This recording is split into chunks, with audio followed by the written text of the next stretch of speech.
That's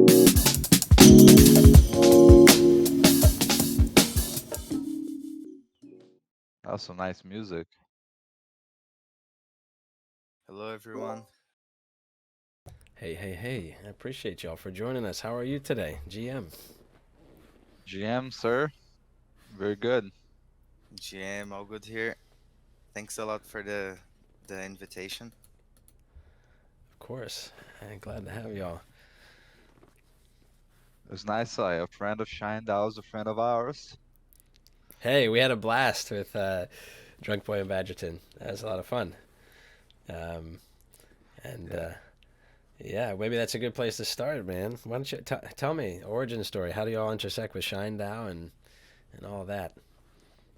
That was before my time. So I think Academia Hash can talk about it. Yeah, our relationship with Shindao started kind of uh, randomly. Actually, King Kunta reached out through my DM here on Discord, and it was a very nice talk. I was glad talking to him, saying that I believe it was the first legit and nice DM that I found out here on Discord, because most of them are scams and like, oh, you've won 3 BTC, send one and get back 10, and stuff Yeah. like that. And suddenly one day, uh his DM came, and he was talking about um DeFi options, which is another project that they've been working with also. And uh, and we had a very nice talk, because I have a background on TradFi, and especially working with options. And yeah, from that point on, a friendship started. I talked about Cassandra to him. He talked about Shinedown to me. We got to meet um, each other's communities, and noticed many synergies, especially the community at Shinedown. I thought uh, had very nice feelings on them, like super engaged people, always looking forward to give their best with their own skills, and combining in skill sets in order to develop Web3 and the whole ecosystem. So it's very nice to be engaged with people with the same goals and the same energy to really develop the ecosystem and build some nice stuff. They're just some all-around good guys, honestly. There's definitely a sense we got the first chat we had. Good natured guys, and they emphasize too this sort of ethos of, um, you know, being genuine. We're not out here to just this is not a cash grab, etc. We're here to build with folks that have knowledge of, maybe TradFi as you mentioned, and can sort of bridge us over to this new space. And it was a great conversation with them, and I look forward to sort of digging into the details here with you guys. I mean, and so you sort of you intersect with Shine Dao, and it was the idea of Cassandra something that you guys had already been kicking around, or was this something that sort of was a collaborative discovery with the Shine Dao folks, or where did the idea for Cassandra first come from? Cassandra is No, actually older than this. It's since August, I think, right? Last year, maybe even maybe even older, honestly. But yeah, no, it wasn't because of Shine. Okay. the founders of Cassandra have been together around developing for a couple of years already. Some part of the team are related to each other for many years, even as university students. And so yeah, the idea of Cassandra DAO came before this partnership. And yeah, with Shine DAO mostly, we developed the more this community part, and they came through when we were already very close to launch. And the first action that we took with them was to make a private sale to their community. And now we're still working together, especially with this community part. Yeah, they're helping us build our community. It's like Got it. we were just focusing, laser focused on developing the product. And like I've just been onboarded as their community manager, and it's been what a month, maybe less. We're just now starting to like branch out and build a strong community. Got it. Got it. Okay, so that's where the intersection with ShineDAO is more or less helping to grow the community. Yes. Yeah. Got it. Got it. What do you want to start? Well, what would you guys like to start with here? I mean, is this? I'd like to hear a little bit, just sort of the 30K foot overview of like what is the goal of creating these ETFs, and sort of how does it differentiate from other DeFi products for folks that may not have heard of Cassandra before? Replacing TradFi, man. That's the There you goal. go. Fuck yeah. That's always the end goal, honestly. But like we work I think we should just give him a brief overview of what Cassandra is, right? Yes. Let's do it. So Cassandra is a suite of investment pools. It's planning to be. Right now we have one major product in our investment pool called A Hype. So you guys are familiar with investment pools, right? ETFs, all that thing. I think that's academia's stuff. ETFs, TradFi. Yeah. You mind giving them Something. an overview of what an ETF is? Oh, ETFs are very common on the TradFi ecosystem because they can easily give you a way to get exposure to certain markets with certain strategies embedded on. For example, in TradFi as well, you can find uh, specific sectors ETFs. For example, you want to invest in mining, like gold mining and silver mining, and so on, and you go to the stock exchange and find many companies there listed to in in which you can choose whether to invest or not. And like within ETF, a regular investor can straightforward get a strategy What? from That's a a weird professional noise. manager. I'm hearing a bit of a Yeah, background noise. What is that noise? Can you? So I'm sorry. basically, it's like a way to diversify your investments, like in certain areas, or maybe I think the S&P 500 is it's an index, not an index fund, but like some funds like track the S&P 500, which is composed of like the 500 biggest companies in America. So it's like just a way of diversifying investments, and it's not based in like a single metric. There can be a lot of different metrics of how you want to build your index funds. So what Cassandra does to me is bridging this gap, that of accessibility, because it's very difficult to get your hands on an ETF, being a regular citizen or retail investor, not discounting like the difficulty that we have accessing the same liquidity that those big guys have, Right. automated market makers. That's a given in crypto, but in real life that's only for the big wigs. We don't I'm, have access to this. I'm sorry for the that noise. I've just changed rooms, and I believe everything can follow more Everything is quietly under now. control now. Yeah, it's been a construction around here. I see. It Sounded like sounded a like saw of like some we're sort. boiling some tea, man. So basically, we took this to the DeFi way of things, so to speak. We're looking to give people like more opportunities to invest. Like there's less headaches when choosing which one to invest in with basket investment types. And with Cassandra, it's actually more bullish in my opinion because we can actually take the social data for, like, for example, A Hype is our first product. It's our first investment pool that we created as not a DAO yet because we still have the governance, but we're planning to go through the DAO stage soon. But as of now, we're still releasing strategies. Our first strategy is called A Hype, and it's a basket of 7 different tokens of the Avalanche ecosystem, like 7 major tokens, mostly composed of AVAX.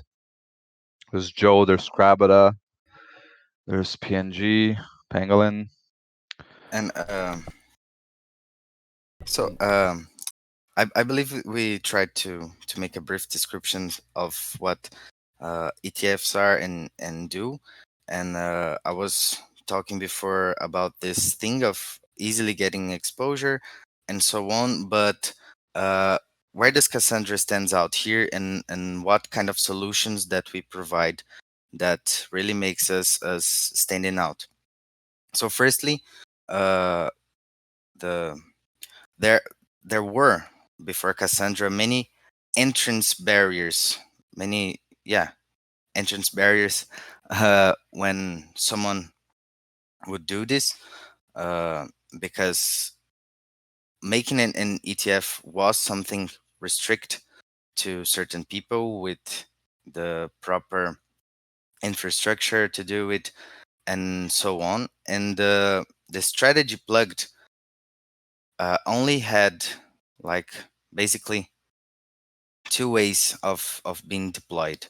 Uh, the first one is more discretionary one and manual one, where a manager uh, defines the strategy and builds its portfolio. For example, I was talking about mining companies, and so in TradFi you can search for an ETF with a previously determined strategy to invest in those companies.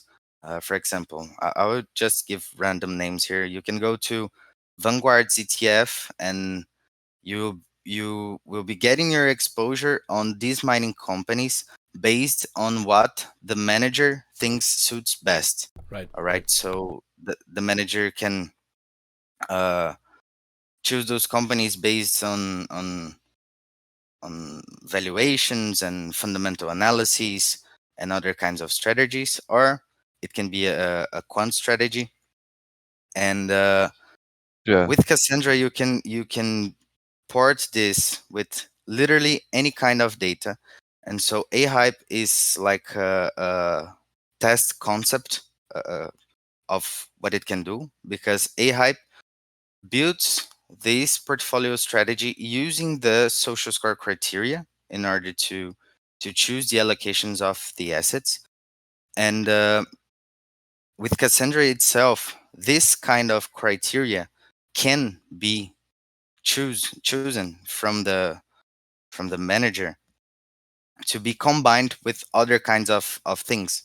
For example, with Cassandra, you could build a mining company's ETFs, plugging any kind of criteria that you'd like.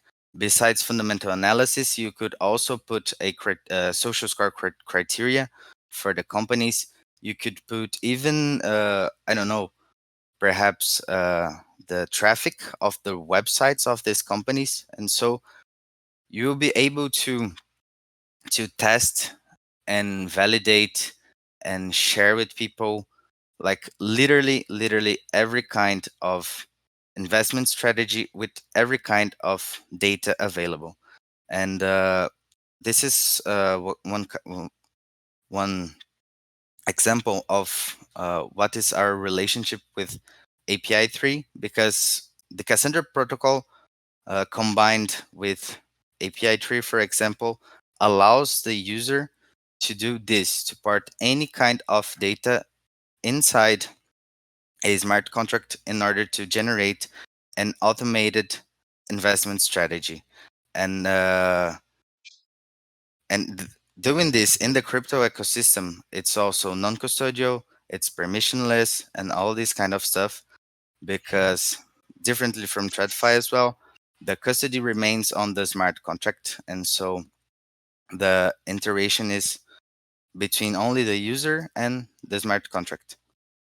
Yeah, those are Very advantages interesting. of doing ETFs in crypto instead of real life ETFs like TradFi ETFs. I'd say. Okay.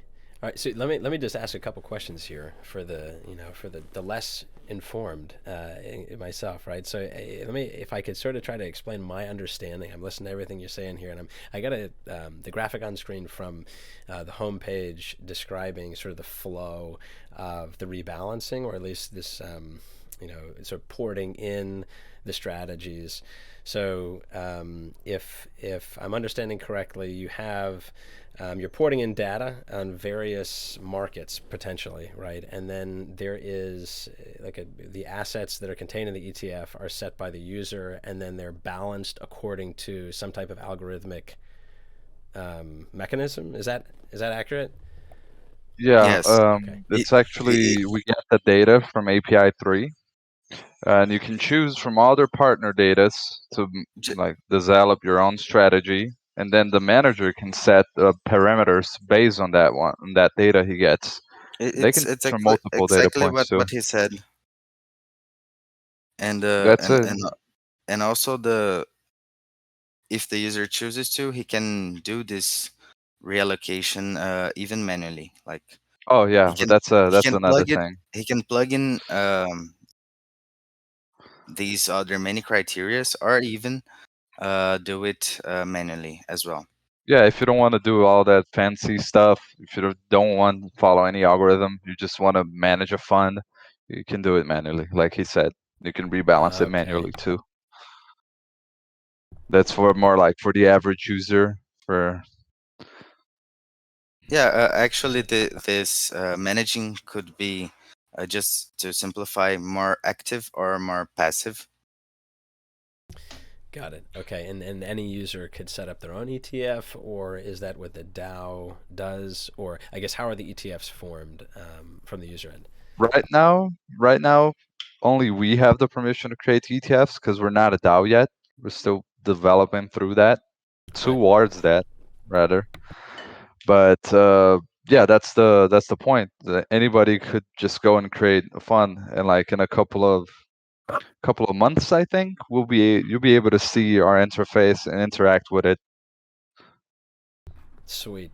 Yeah, I had seen the staking and the farming is available right now, correct, for Casey token. I don't want to jump too far ahead, but there is some ability to all right. Rather, how would someone take advantage? They go to invest and then A hype, and then they can acquire the A hype token on Avalanche, correct? Yeah, Yes. you can just get any of the 7 different tokens in the pool, and you can get a hype. You can change them for a hype, and you can stake it so you can get a more bang for your buck. Stake it and you get free Casey tokens at 200% APRs, my dudes. There we go. Right. So It's those are some very fun high numbers. APR. Let's And then see. you can vote. You can take part in our DAO, which is the point of it all. So if you got A hype, you can stake it to earn Casey, correct? That's right. Yeah, Yes. you can Got also it. stake Casey for more Casey, and you get voting rights. There you go. Badass. Okay. So that's it, right? So just so folks are clear, right? The A hype does not have governance, right? This is the A hype is essentially the ETF of Yeah, AVAX tokens, but you can stake yeah. it to A earn hype's a Casey. strategy. Yeah, got it. It's just a strategy, and we're planning to release more strategies. I mean, as before we actually become a DAO, because no, that's your guys' only option. You guys are subject to our strategies for now. For For now, now. maybe we can get a one hive strategy up in there. That's the plan. Hell yeah. I think Get that some would be really honey. cool. It's honey, right? You guys token? Yeah. We're on the Gnosis So chain, so you guys gonna be integrating with other Oh, chains. you're not I on imagine. AVAX. No, we are on Gnosis chain. Yeah. Well, as we said before, like AVAX first, everywhere else next. So Yep, this is yep. definitely possible. We can get a wrapped honey token, this strategy in AVAX. This is definitely possible. Like we like to integrate a lot of projects into it as investment pools, and you guys would get to stake and earn Casey as well. Yeah, we should check that out, man. I'm down. I think this is a really cool, innovative product here, and definitely the chance for people to sort of customize these in the future is really cool. But for the time being, like this social index it leverages this Heimdall, if I'm pronouncing that right. This is the sort of underlying like mechanism, the algorithmic mechanism. Is that right? That's the place where we gather the data from. Okay. Like there's different there's it's like it's social scores, right? Like Lunar Crush.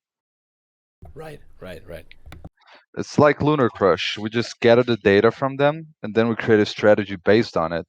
And you can do that like any different information like gather. You can gather it from any information area you'd like and create your own strategy based on that. It's just we were the first to do it. Very cool. So if somebody else has a sort of a mechanism like Heimdall, they could source it using API 3 and etc. Yeah, So it automates it. Very cool. yeah. You can use it. You can even use Lunar Crush itself, like create your own strategy. I think if it's supported by API 3, Got it. that's the whole point. Very cool. Well, I want to just take a second to say GM to everybody here has joined us on Discord, on Twitch. If you got questions, feel free to drop them in the One Hive TV channel or just the chat on Twitch, and we'll definitely take those before the end here. We'll also be dropping links in the One Hive TV channel, and we got links up there, a number of them for Cassandra here. So take a look. Now, I also have to say we have our POAP code. So I'm going to go ahead and give that out now. I'll give it again at the end here. So if you've been with us for the show thus far, the code to claim your POAP, we got a secret code for you today. It is Kassandra.22. Okay, Cassandra, all lowercase, Cassandra.22. You POAP lovers, that's the code you need. We'll say it again in a little bit. All right, so if somebody wants to, again, connect here, they'll go to Kassandra.Finance, and then they can either click invest to AHYPE or Stake Farm, and then make sure you connect your wallet, and you got to be on AVAX. So what's next, guys? What do we think after the AHYPE? What's the next ETF that y'all are thinking of rolling out, or sort of what's the next priority for the DAO right now? Should we tell them? So one first product that is in our radar to be released very soon. It is a pool, a three crypto pool with Bitcoin, Ether, and USD. The classic trio. So we're looking forward to deploy this some strategies with stables, especially because of the market conditions that we are now. Right. And so we believe that also starting these conversations around strategies with stables are very important in order to preserve your portfolio and also generate profit in different kinds of market conditions. And but this three crypto pool that we aim to launch won't be with static allocations, such as the one that's already deployed on CurveDAO, and rather a three crypto pool with dynamically rebalanced allocations based on the social score, because we also noticed correlations between them.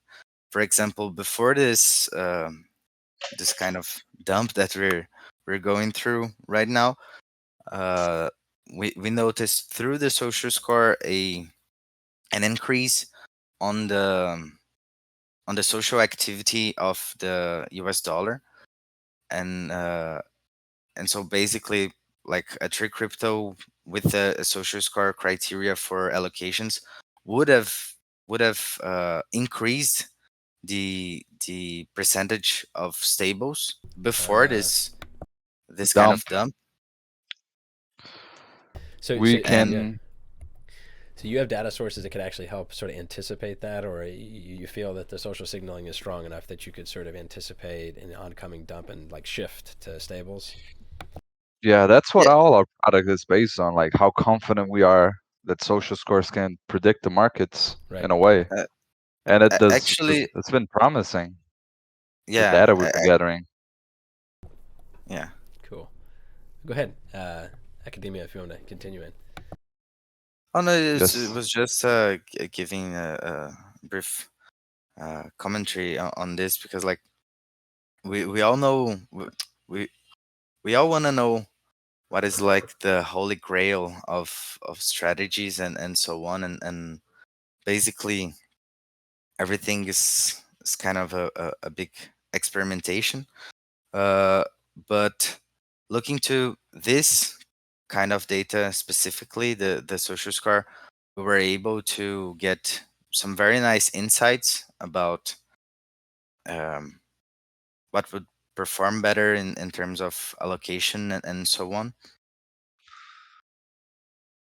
Very interesting. Well, and so like in the TradFi space, for example, you got maybe algorithmic ETFs. Like, how do they, if they're attempting to try to do the same thing, how do they go about doing that?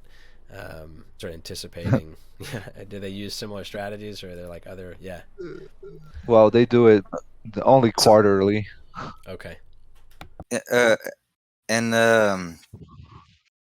in TradFi, this part of the this social score idea is something very new as well, and there are just a few uh, investment firms that are using it. And but in TradFi, it's been like really successful also, because as Rick mentioned, it adds a new layers of data to people interact with, because without this layer of data, the only kind of available data to invest in TradFi companies are the quarter reports.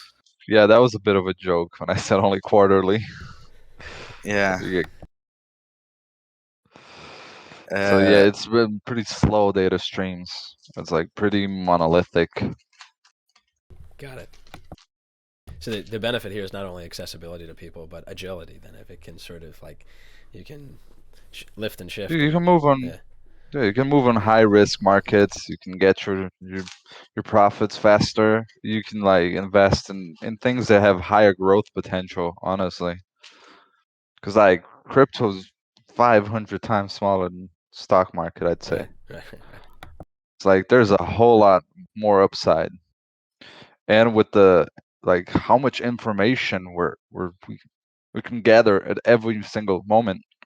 We have access to like the crypto equivalent will be like Wall Street reports that people pay hundreds for, and here we have it all at our fingertips for free, like Tune yeah. Analytics. So that's Wow. why I think this is the true breeding ground, like for the new ETFs, man. Yeah, awesome. We got one question in chat here, actually, just to sort of recap the Try Crypto Social Index one more time. Harsh is asking there. So there's three assets. It was BTC, Ether, and a stable coin, correct? Yeah, Yes. Okay. And then this would be sourcing data from the same Heimdall, right?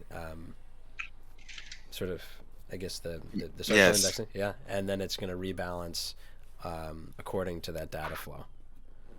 Yes. Awesome. Okay. Well, of course, the next question for them is win try crypto social index. What do you guys think? oh man, It, that's a it's hard question. it's coming soon, very soon actually. We're just gonna say soon, wave and smile. Yeah. That's awesome. But yeah, that's already even in our website. This sneak peek of next product. But these updates that we've been mentioned are coming very soon, actually. The full dev team is on fire every day, Yeah, we just and onboarded three new devs for this. and and especially the DAO part, the voting part, the UI UX for people to plug their strategies. It's already been tested. We in the past couple of days we even um, invited some people from different backgrounds to interview them and get them to test the new interfaces that are coming out. And so we have lots of things uh, almost done and just going through some final steps of testing and validating in order to be released as smooth as possible. Awesome. Well, I also dropped a link to everybody who's listening to the Cassandra.Finance Discord in the 1HT or the 1High TV chat there. So take a look there. Hop in there, Discord, if you haven't done so already. Um, and so if folks are coming in, then are you looking for more devs, or are you looking for specific individuals to contribute now to the project by chance? Maybe somebody in the audience might be interested in getting involved.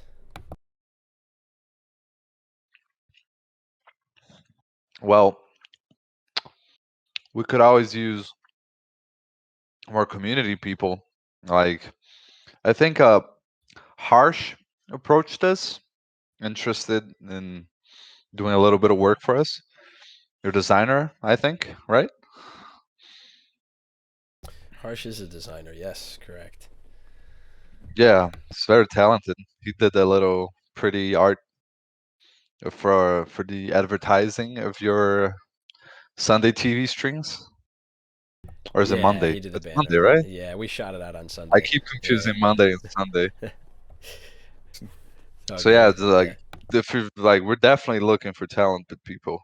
Like I don't know if devs, we just hired three new devs, but community people, that's what we're looking for always.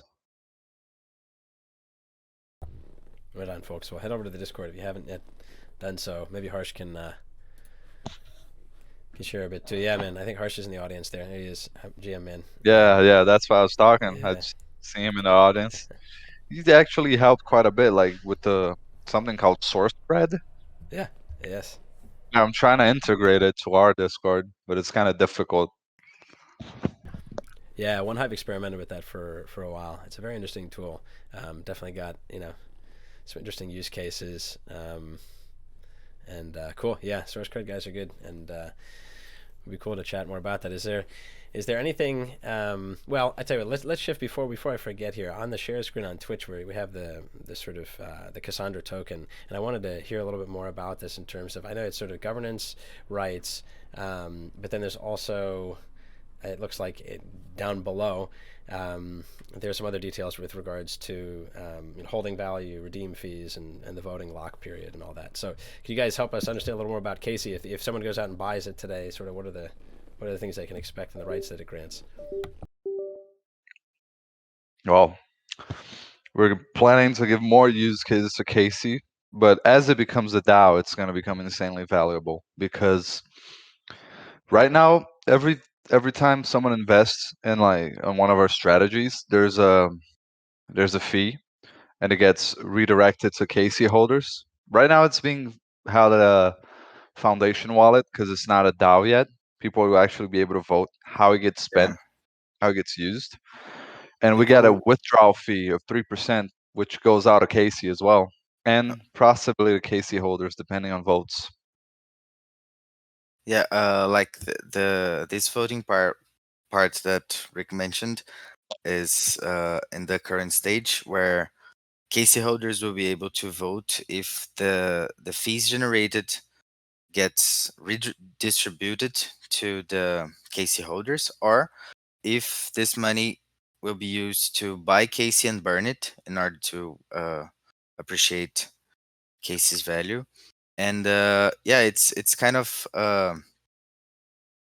circular circular route to Casey's value appreciation, in which the funds deployed in the Cassandra DAO needs to hold a certain percentage of KC tokens, which also increases the value, and this value generates these fees that are redistributed to KC holders. And so, as we mentioned, Cassandra as a hub for investment funds can be uh, compared like to a asset manager, but as we are decentralized and running in a blockchain ecosystem, um, the the revenue generated will be redistributed to the holders. So yeah, it's a great opportunity for you to be a real partner and active part in this in a asset manager. Yeah, I mean it's no different than what you guys are doing with Honey in a way. It's also a positive feedback loop, trying to drive Right. growth and sustainability in the same way. I appreciate that information though. Yeah, yeah, no, the I like you guys' mechanism. website. Hey man, we just got that up recently. It been a little bit of an overhaul and still some work to be done there, I think. But the sort of the revenue, the fee revenue as a means to conduct buyback and burn is definitely a similar mechanism to what we have with HoneySwap, right? Um, it's interesting because I think that there's like so many different options here, and one of the things we've been kicking around is if you have a revenue stream, and instead of buyback and burning, if you're interested in redistributing tokens, that you could actually do it on like with certain vesting tools like Superfluid, just so if you're returning tokens to holders to sort of just spread sell pressure over time, type of thing. But you think that this specific the redeem fees will specifically do a buy and burn, or is that No, no, still no, okay? no. It's up for voting. Okay, got it, Nothing's set in stone. got it. Uh, but let me ask you one thing about One Hive. What Yeah. chain are you So guys on again? So we're on Gnosis chain. Uh, Gnosis chain? Gnosis chain. So yeah, it was formerly XDAI. The backstory there is Oh, yeah, XDAI. yeah. The backstory I there remember is XDAI. yeah. There was a merge. I mean, Gnosis um, rebranded, right? I mean, the sort of underlying tech and the roadmap is more or less the same, but it is now part of the Gnosis ecosystem. Yeah, OneHive launched on mainnet back in I guess 2020, early 2020, and then they wanted to do, among other things, they wanted to do on-chain governance. So that was obviously prohibitive on mainnet, and so they migrated over to XDAI, and this was like the summer of 2020. Actually, it was the first V1 fork of Uniswap deployed off mainnet, and then that was sort of like the point where um, the ecosystem started to grow a bit, and we built the Gardens DAO. I don't know. You guys familiar with Gardens DAO? No, I can't say I am. Okay. Well, if you're on the One Hive webpage and you click Open Garden, it'll take you on over there.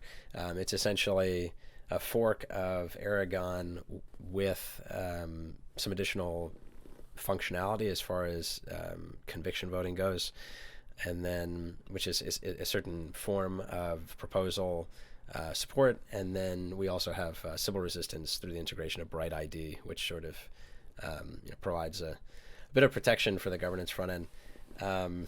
But yeah, we're over here on Gnosis chain, and I think that the multi-chain deployment of Honey is not something that's out of the question, but not something that we've had conversation about recently. But it'd be cool to chat with you all about that in the future. Definitely a good idea. I think the future is multi-chain. Yeah, 100%. What attracted you all to Avalanche to begin with? That's a good question. I got integrated recently, so I think Academia Hash can take that one. Yeah. Basically, what made us choose Avalanche as our first chain to be deployed was some people we met and the community, especially. And also, of course, the fees, right? So in our in our very early stages, in the first steps and plannings of Cassandra, it was supposed to be deployed on the Ethereum mainnet. So in, in order of the fees and high gas and so on, we decided to move on to other chains. And when looking at it, we found multiple synergies with the Avalanche community, and we noticed a very united and flourishing community. And yeah, we got some partners in the ecosystem, and yeah, I believe basically these were the main reasons for being in Avalanche first. Yeah, it makes sense. I mean, it got a lot of attention this year, and it's obviously got great throughput and low fees and all that, which is that's the name of the game, right? Yeah. So, and it's also the case here, looking at the description of DAO member benefits and the KC token. So any ETF that is created is required to have at least 5% of the KC token as part of a portfolio, right? That's very cool, and obviously they have virtuous sort of feedback for the value of the token, right? Yeah.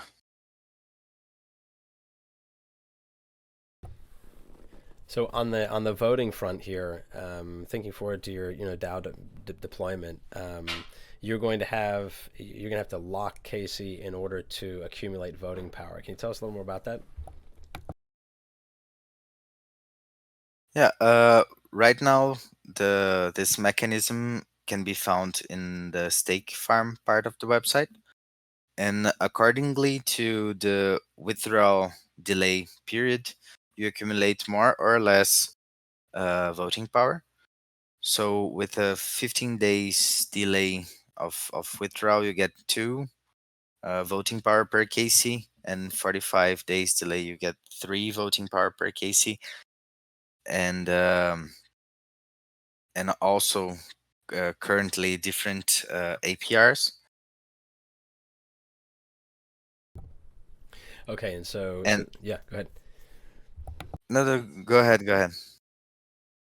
So the voting power, is this a separate token, or how is that expressed in governance, I guess? Like if I stake tokens for the max length, I guess, or 45 days, how can I use that to vote? Oh, you like just by holding KC, you have the proper rights on the DAO, but locking it for 45 days will give you extra voting power on the same KC tokens. Okay, and y'all going to be using Snapshot, or how does that, like if someone really wants to get involved in the sort of the governance, what can they expect? Yeah, they will be active in choosing the strategies that will be deployed, active in basically every kind of decision of the DAO. For example, new pools, new features, even an active voice in the UI, the UX, and basically everything. Because we really want to express what a DAO is, right? So people who are thrilled on the project and wants to get involved will be able to be around in every kind of decision, actually. Very cool. And what do you guys think about in terms of the launch of the DAO here? Is that something that you all think is going to happen this year, this year, or This year, definitely. Sweet. Yeah. In a couple of months, I think the DAO should be up and running. This is our most pessimistic estimate. Just kidding. But yeah, it should be a couple of months. Yeah. Then we get the DAO up and running. As I said before, The pages are already in testing mode and just getting the final details set up to be released. Very cool. Everything's ready, just waiting for the trigger to be pulled. Well, that's exciting, folks. So again, if you